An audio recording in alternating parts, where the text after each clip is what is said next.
Hey, what's up, y'all? Welcome back to Health Impactor. I got my boy, my friend, my brother, my teammate who played for the Winnipeg Blue Bombers, LB, Malik, Clements.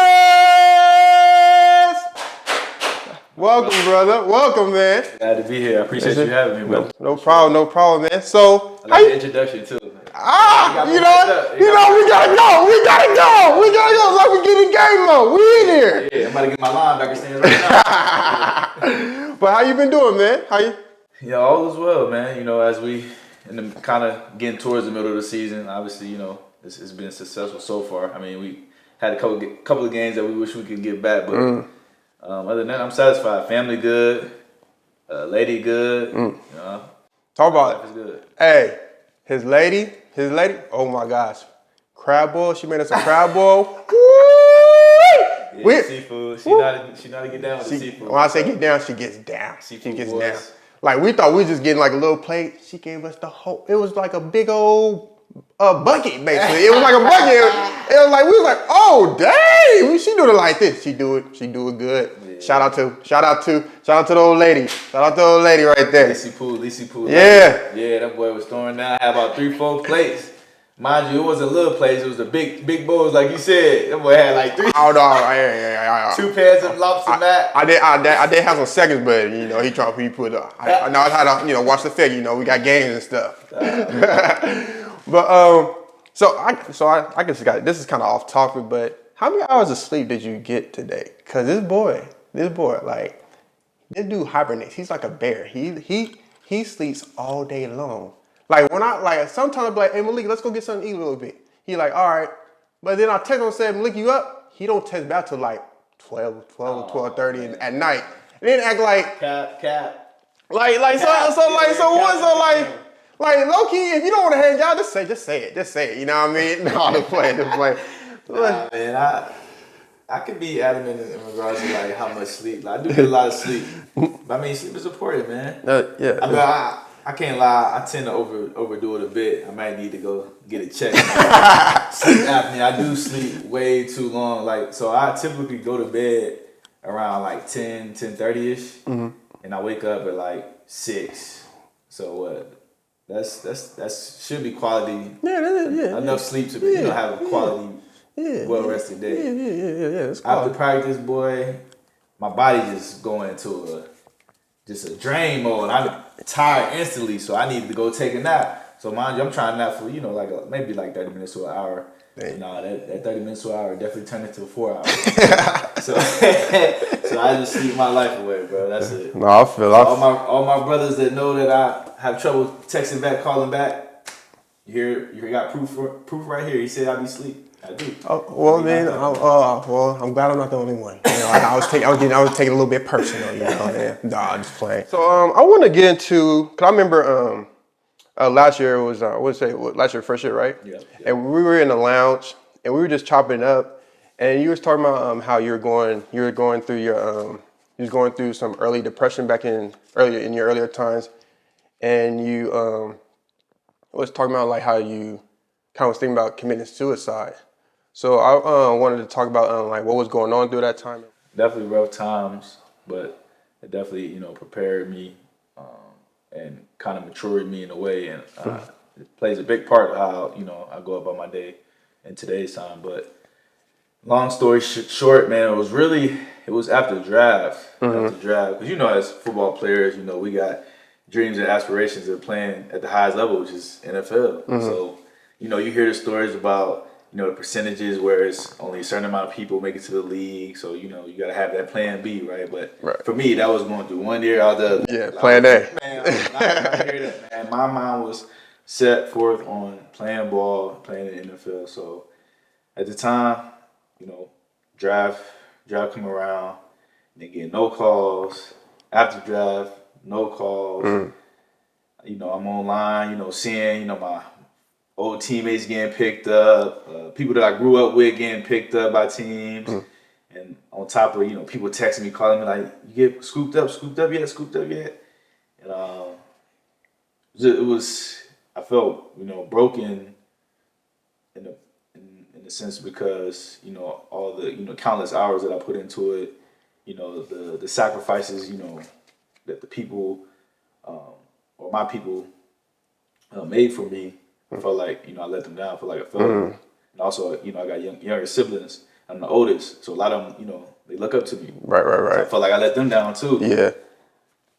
On top of, so I get into it, you know, detail. I get into it, but I'm like a person who I'm a self-pleaser. I care about what others think as well, right? So in the backhand, I was worrying about like what people, you know, looked at me as. Was I considered another Danville statistic who didn't get drafted, but I'm still in the hometown? You know what I mean? Like, I let that bother me too. So I got in a real, you know, depressed, sad state. I ended up getting a shot because I reached out to Coach Freeman, my D coordinator in Cincinnati, and I called him up like, "Hey, do you even know a team that can like at least give me a trial or something?" I kid you, like not even like an hour. He called back, Detroit Lions. You know, want to give you a shot, but the way he like said it, like I got the vibe that you know they was trying to do him a favor, and he kind of explained it to me like what was going on. Yeah. So when I got up there, kid you not, like I said, it felt like they just brought me up to do Freeman a favor because 2 days of practice, only had 4 reps, like total since I was there. So not really not So enough I didn't to get show no off. shot at all. So Yeah. I just didn't even feel like that was an opportunity. So, you know, obviously they didn't keep me, you know, they sent me back home. So I was, you know, even more upset because I'm like, well, I didn't even get a shot of it. Right. And to people, it just looked like, you know, well, dang, he just failed. He got cut. So, like I said, long story short, though, that really, you know, played a part. And then after that, the next 2-3 months, I kind of, like I said, got in a depressed state because I was trying to figure out, like, what was next. At the time, I did have a plan B because I fell in love with dentistry in high school. So I had it in the back burner. But at the same time, Your I mom wasn't was ready. still, yeah, I your wasn't mom was ready still to give up focused. on football, right? Right. So I just kept thinking about, like, dang, like, what I'm going to do next? Like, I ain't got nothing to do. So eating habits started to, like my good eating habits started to go away. I was eating up everything. So I started to gain weight. Alcohol became a coping mechanism for me, a coping tool for me. So I started, you know, drinking. Then I remember, you know, the same night where, like you said, with the whole, you know, suicide situation, you know, sitting in the car, like I'm lit, obviously, just thinking like, man, I'm about to just crash out, bro. Like, and kid you not, bro, like I was about to like really like just say, like this is it. But some clicked in me and like spoke to me. It was like just keep going, brother. Keep going. Just keep going. So I sat there for a while and like luckily I passed out. Because I was just contemplating the whole time, but I passed out because I was lit. So I'm gonna get up. And I'm like, all right, bet. I gotta change. I gotta like at least, you know, do something. Because I also remember at the time, CFL started like broadcasting like trials opportunities. Okay. So I kind of started thinking that in the back burner too, like maybe should I just do this? So after that night when all right, let me at least try. I ended up going to Winnipeg, drove to Winnipeg camp. They wasn't interested, and it's crazy because I ended up being Right. Hey. So shout out to I remember Matt sent me the email. Shout out to Matt. Shout out to Matt. Sent me Hey. that sad email like my dream. He didn't want the kid at first. They trying to spin the block. Come on, man. All right, well, shout out to Matt, man. He the Shout plug. out to good people, man. Winnipeg got some good. Obviously, I'm here, so they give me another opportunity, but I end up in Edmonton first. I tried out for them as well. Okay. The scout was talking good, like, oh yeah, like we like you. We might, you know what I mean, have you come up. So I'm like, all right, bet.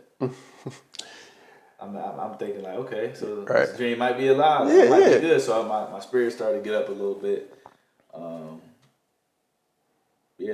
But that ultimately, that was like kind of the state of depression and like the back, like the story. Gotcha. My time.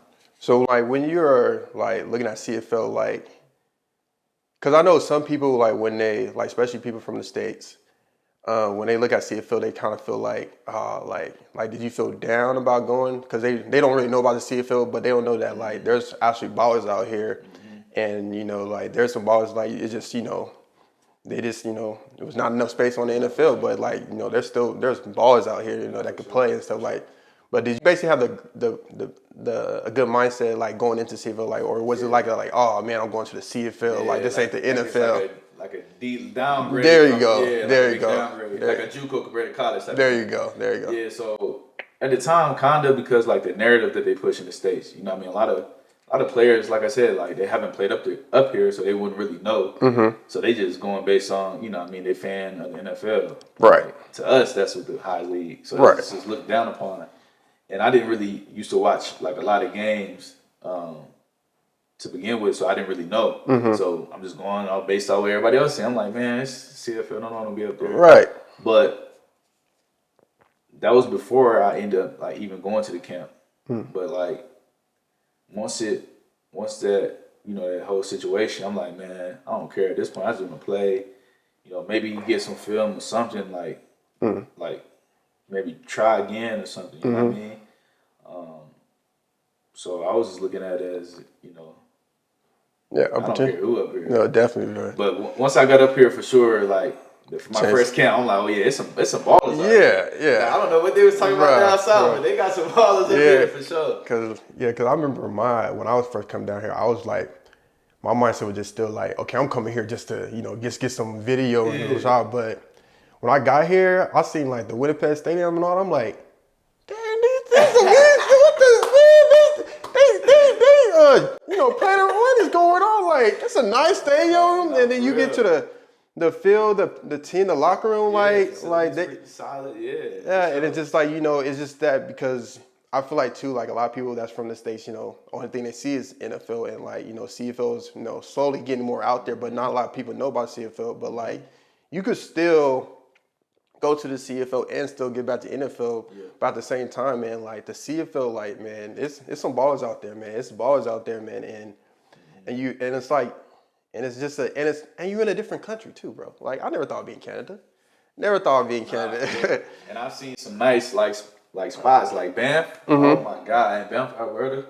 Never seen anything like so. It seems so unreal. Like, right. Like you open up, you log into a desktop computer and it's got some random location on the screen. I felt like I was just in that the whole time. Like it just felt like it was just like some wild. Yeah. But like I've seen a lot of spots like that, and then like the simple fact it's another country, so I could just say exactly. Yeah, I could live in another country. Yeah, man. And it's a possibility you can get dual citizenship.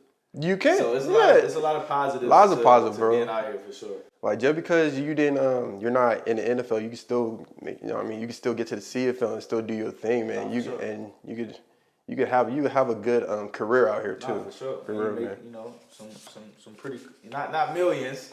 Oh yeah. You're not making millions, but you're making good money but you only be up here for 6 months, or 7 months or something like that. Yeah. But at the same time, you get a good experience. You enjoy it's like the people too. That all the people that I met out here, like, man, it's special. I would say it's very special. Going back to you going through your like the depression stage and stuff. Is there anybody that helped you, like that you was talking to along the way that like was trying to help you just stay focused or stay your mind on the path that that you were trying to get to? Yeah, my parents obviously they've always been big supporters in anything that I do. Right, so they kind of like try to keep me high spirited and high motivated and have a bit of faith that it will pull through at the end of the day. And my grandma, siblings, like this is going on. My girlfriend Alicia, like she played a big part in it as well. Like giving me that positive affirmation, to keep my spirits up and be willing to work, to go get it. Yeah, this can go on. No, I'm very grateful to have some real ones around my corner. So that's what really motivates me to be successful. So I can look out for them as well. Give back and give them their flowers. Yeah, you know what I mean? Definitely, man. I feel like that's one of the biggest things. It's good to have a good circle around you, man. Like having a good circle that could keep you accountable, hold you accountable when you down. Yep. And just so people you can rely on. I mean, people you can lean on to, because we're not always gonna be up all the time. We always gonna have our down days, and it's good to talk to somebody that could bring you up all the time. You know what I mean? Because and like you said, it could go back the other way, and they can lean on you when they're going through something too. Yeah. So I want to talk about your foundation that you started. So what's that about? Man, so it's, well, I guess I can spill the beans. Hold on, wait, my bad. You have to? No, we good, because we good. Oh, okay. I was announce it anyway, but the only reason I didn't announce it yet because there's a few setbacks in it because of the whole. So like with nonprofits, like the tax situation, man, it's a lot. So we getting that situated, and then once we complete that, I was gonna announce it, and then try to hurry up and have my first like fundraiser to kind of introduce the nonprofit and what I'm the goals and what I'm trying to do. So yeah, it's an outreach program. Pretty much about mental health. Okay. Obviously, me learning more about the positives on having good mental health and like the impact that it has on you when you have bad. Kind of, I guess, motivated me to start this program out, this outreach. So what we will be doing is provide therapeutical services like meditate, any rhythmic flow to get your body regulated, whether it's exercising, listening to music, having yoga classes, having Reiki sessions, like things of that nature to keep you in the positive space. But also, I mean, it's better now. Like a lot more people are advocating for mental health, so it is a light put on it. But I want to do my part to make sure there's more of a light put on it in my, in my hometown, obviously, and kind of give knowledge on the importance of it and the trauma that you may face as a child and how much of a role that plays in your mental health, which a lot of people don't know. Like exactly, it's scientifically proven. Like I used to do a lot of research during my time when I was trying to get my mental health up to part. I used to watch these neurologists, and they used to talk about the effects of when you're going through little things as a child.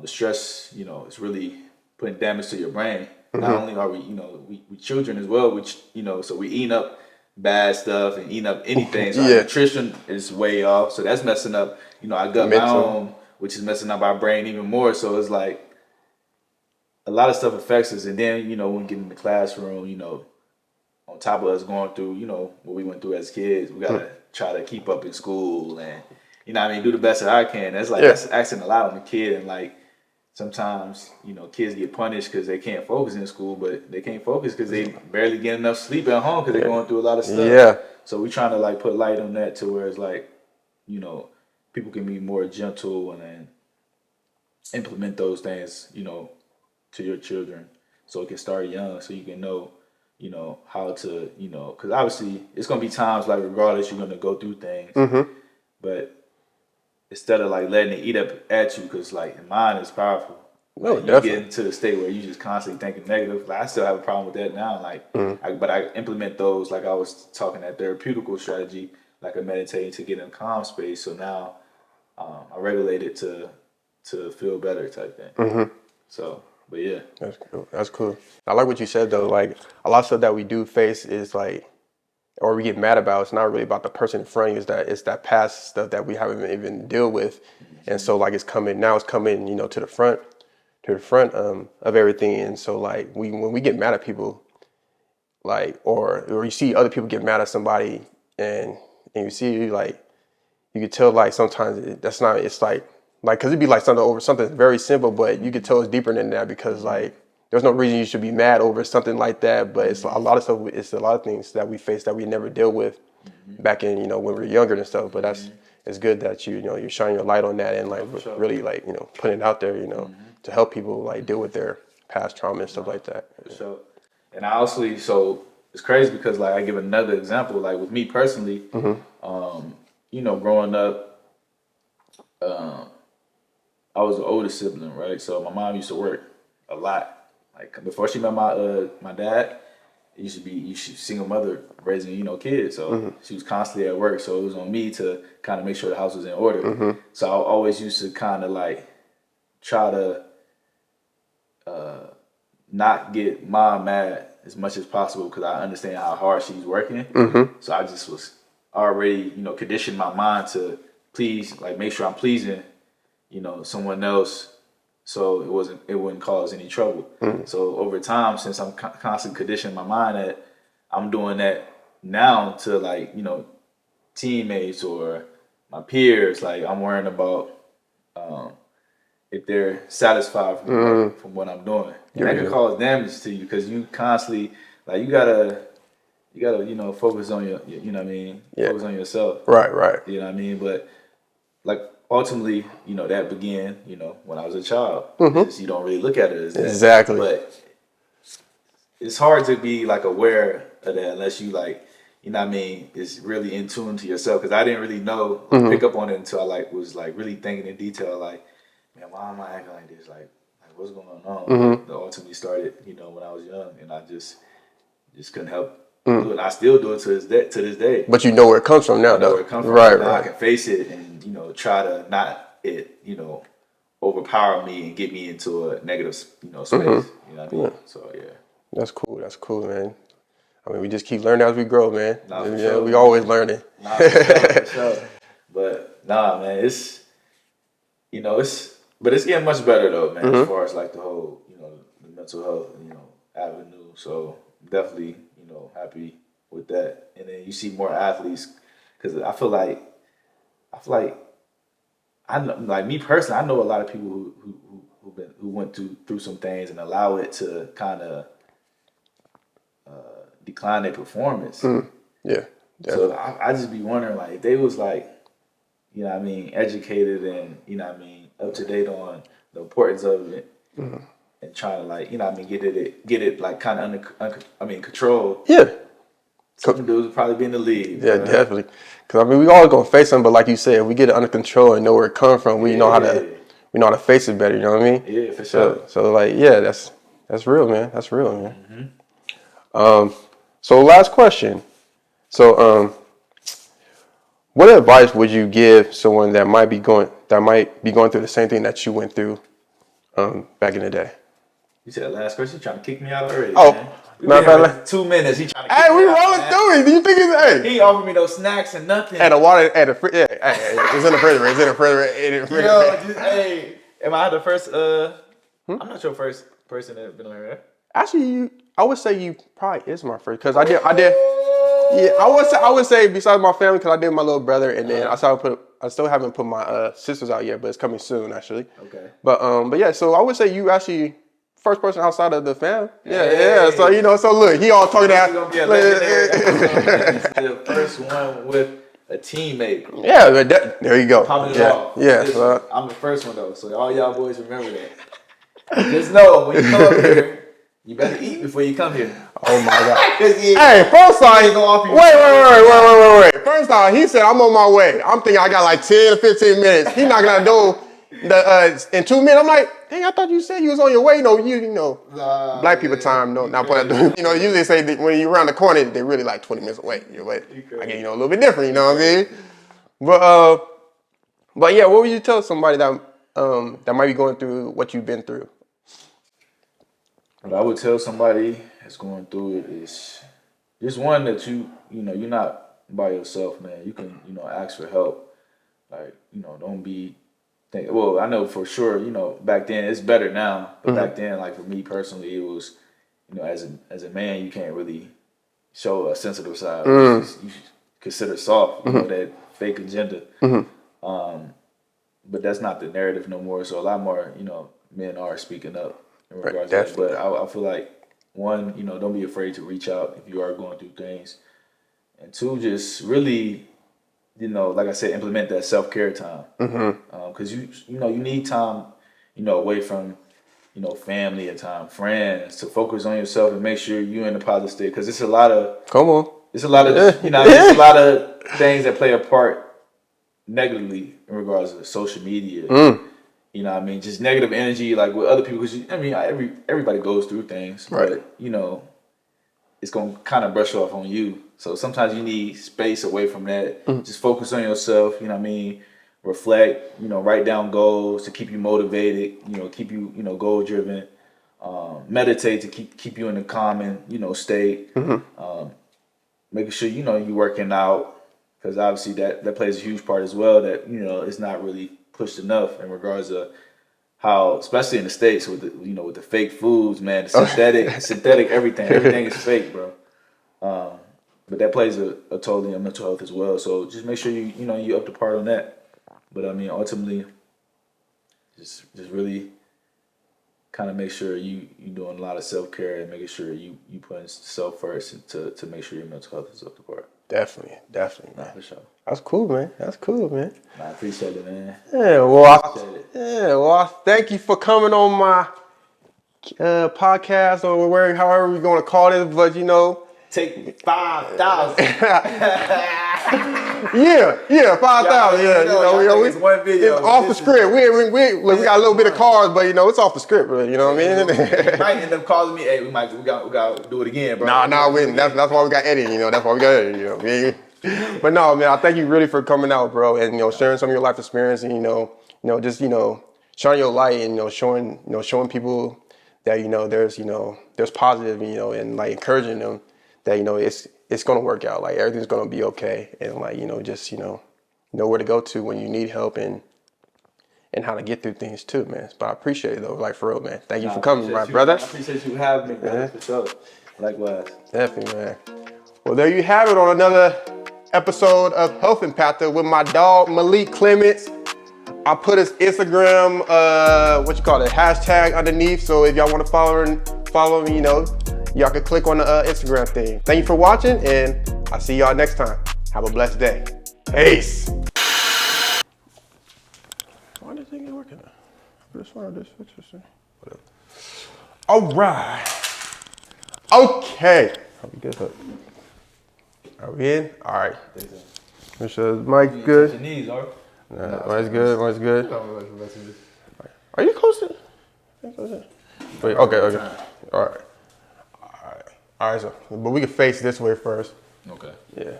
Kind of throw me off with these swivel chairs, though. But all right, here we go. What's up, y'all? Huh? Exactly, bro. Hey, that's all. Hey, this dude, man. Take 3. Take 1 to 23. Anyway, I don't know. All right, but let's get it.